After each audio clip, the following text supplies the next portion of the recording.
तो बच्चों question number 6 में बोला है every rational number has a reciprocal. बताइए क्या हर एक रैशनल नंबर का रेसिप्रोकल होता है?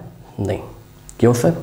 बच्चों ध्यान से चेक करो, लास्ट क्लासेस में हमने आपको बताया कि जीरो पहले बताओ तो जीरो एक ऐसा रैशनल नंबर है। पहले बताओ जीरो रैशनल नंबर है? Yes sir. क्यों?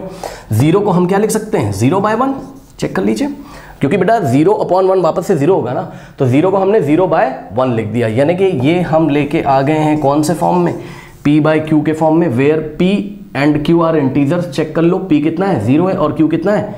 1 है। दोनों इंटीजर है and q is not equals to 0। q यहां पर 0 के इक्वल नहीं, यही रैशनल नंबर की डेफिनेशन होती थी।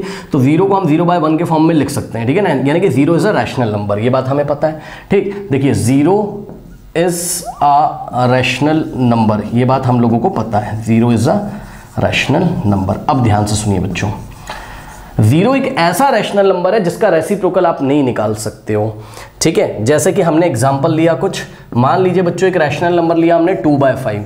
अब देखो 2/5 का तो रेसिप्रोकल निकाल सकते हो आप आराम से, ठीक है। 2/5 का रेसिप्रोकल क्या हो जाएगा? 5/2, है ना भाई। जो डिनोमिनेटर में लिखा है उसको न्यूमरेटर में लिखेंगे, जो न्यूमरेटर में लिखा है उसको डिनोमिनेटर में, ये आपको पता है। लेकिन 0/1 यानी कि 0 का क्या आप रेसिप्रोकल निकाल सकते हो? नहीं। चेक कर लो बेटा, अगर 0/1 का आप रेसिप्रोकल निकालोगे, ये देखिए बच्चों 0/1 का रेसिप्रोकल तो क्या हो जाएगा? ये 1/0, ठीक। जो डिनोमिनेटर में लिखा है उसको न्यूमरेटर में, जो न्यूमरेटर में उसको डिनोमिनेटर में, तो ये हो गया 1/0। और 1/0 क्या होता है? Not defined. ये हमने आपको कई बार बताया, सभी बच्चे ध्यान से सुन लीजिए। मैथमेटिक्स में अगर न्यूमरेटर में कोई नंबर लिखा है, डिनोमिनेटर में 0, तो ये होता है आपका क्या? नॉट डिफाइंड, ठीक है बच्चों। तो देखा आपने क्या सर कि जब आपने 0 का रेसिप्रोकल, 0 का मतलब 0/1, ठीक, जब आपने 0 का रेसिप्रोकल निकाला तो वो तो नॉट डिफाइंड आ गया। तो यानी कि 0 एक ऐसा रैशनल नंबर है जिसका रेसिप्रोकल निकालना पॉसिबल नहीं है, ठीक। तो उसने आपसे ट्रू एंड फॉल्स पूछा था, कह रहा है every rational number has a reciprocal. False, false. 0 has 0 कैसा रैशनल नंबर है? 0 हैज नो रेसिप्रोकल। 0 का कोई रेसिप्रोकल पॉसिबल नहीं है, क्योंकि 0 का रेसिप्रोकल क्या होता है?